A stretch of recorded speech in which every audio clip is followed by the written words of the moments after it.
15 moving up to 8 o'clock. Welcome back. In this segment, we're looking forward to a timely and salient advice from our friends at the Unit Trust Corporation. We're focusing on retirement this morning. Our guests are Karen Guyadeen-Gosine, who is the AVP Investments, and also we welcome for the first time Krystal Salazar, who is an investment analyst. Good morning, ladies. Thanks for joining us this morning. Let me start with Krystal. How do we define retirement these days? We know what retirement is, but I mean, people are working so much later sometimes now, they're sometimes choosing to retire early. Is there a particular definition of retirement at this time in terms of time frame? Yes. Well, in general, in Trinidad, the retirement age is generally 60 years. But you can retire earlier or you can retire later if you enjoy working and choose to work for a company or work on your own for a later period. So retirement is really when you have stopped working and have moved when you can afford to stop working and have decided to partake in more luxurious activities. And relax. Excellent. So Karen, that means that you have to prepare for that. Certainly. So it doesn't just happen that you can partake in more luxurious activities. Let's talk about how you prepare for that. And some people may say, oh my God, I'm 50 already, I'm 55 already.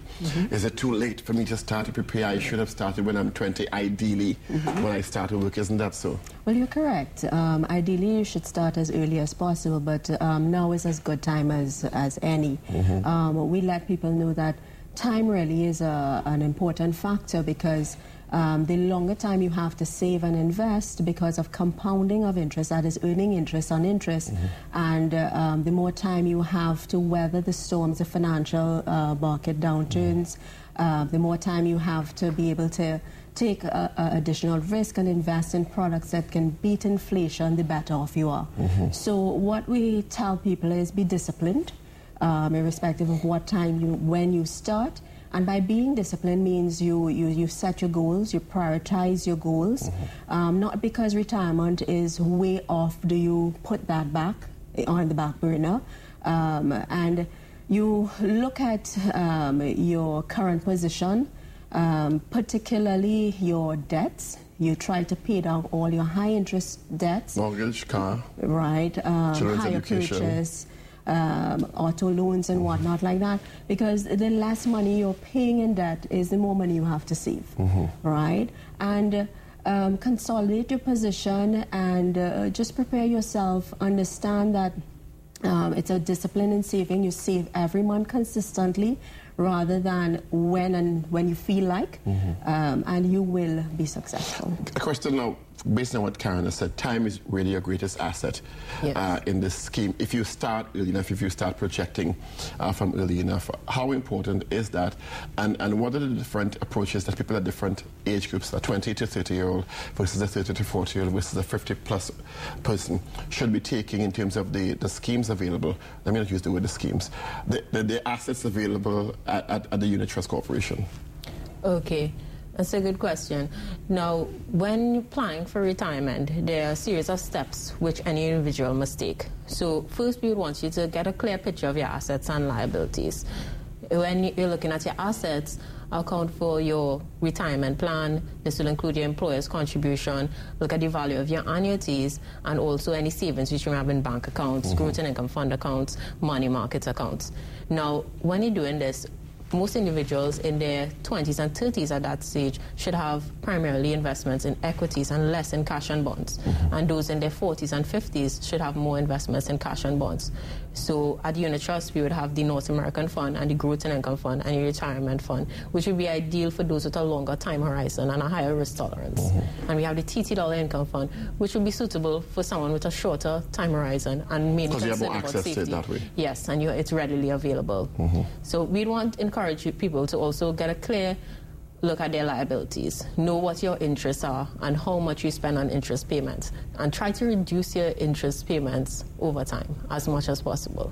Karen, let's talk about investments and the opportunities there versus savings in the same three age categories, and how risk averse can one afford to be, especially when you're later down. Right. Well, if you were to look at the general rule, we're saving with an example of three age categories.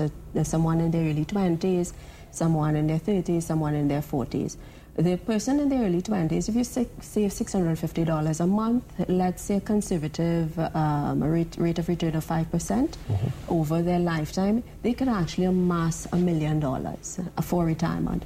But had you wait until your early 40s, that same $650 a month at 5%, you would then end up with $270, right? Same investment, $270,000. Sorry. So what you realize is that an individual with a longer time horizon has more time to take risk, but you need a diversified portfolio as well.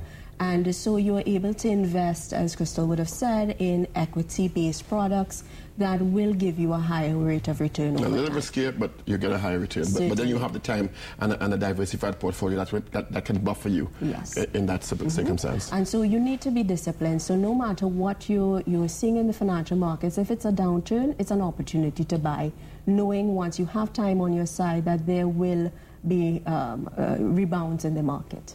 Krystal, what opportunities are also available in terms of when people are thinking of retirement and 60 years, 65 years old, you also have to make provisions for health issues, because the older you get, sometimes the more challenging health, maintaining your health becomes. Are there also special provisions at the unit trust for those eventualities? What we will encourage when you come into unit trust is that you really try to take all those things into account before. So health emergencies, education, and factor those into the amount that you have to save every month. So that's where getting a clear financial picture helps. So you know that where can I find extra amounts to contribute to an emergency fund. To make sure you have the buffer later down. Yes, and use one of our funds that you could access easily, like the $TT Income Fund, and build a buffer for yourself. Save monthly, contribute a monthly amount to that fund, which you can use for emergency purposes.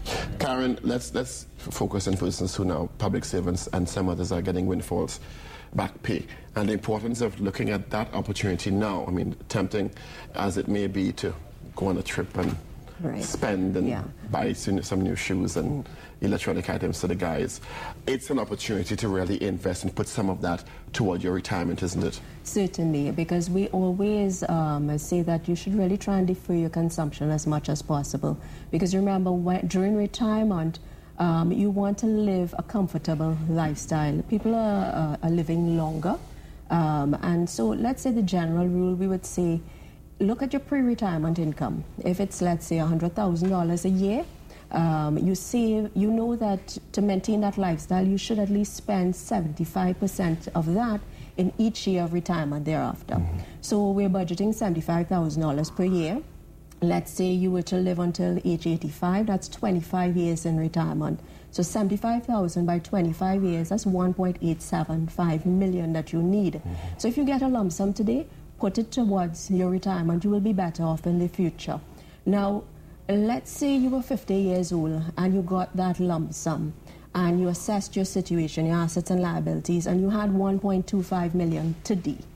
And you needed that 1.875 based on your projections. That's a gap of $650,000, $625,000.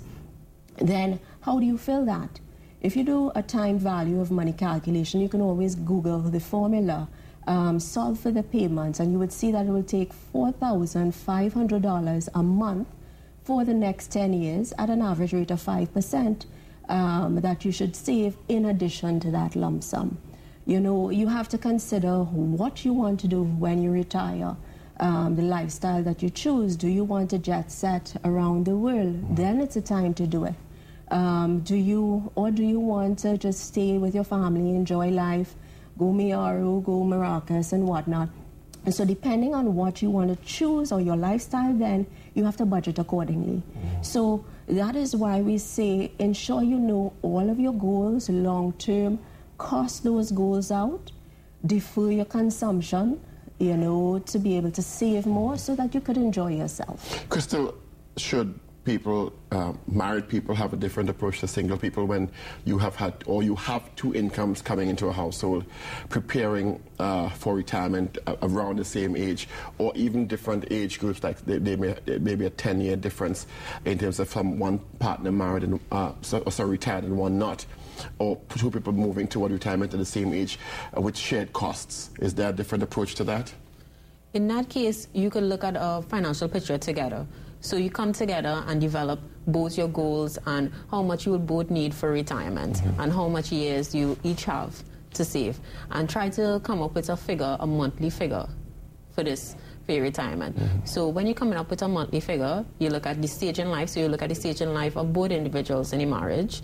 You look at when do you want to retire, if one wants to retire earlier than the other, and also the lifestyle, which Karen mentioned earlier. What would you be doing in retirement? Let me ask a crazy question. Do you plan for a particular age when you're going to die, as impossible as it may be? Because that will also determine how much you need. I mean, it's impossible to know when you're going to die. But did you say, well, you know what? Most people live till 85. Men die at 82, 83. Women live longer.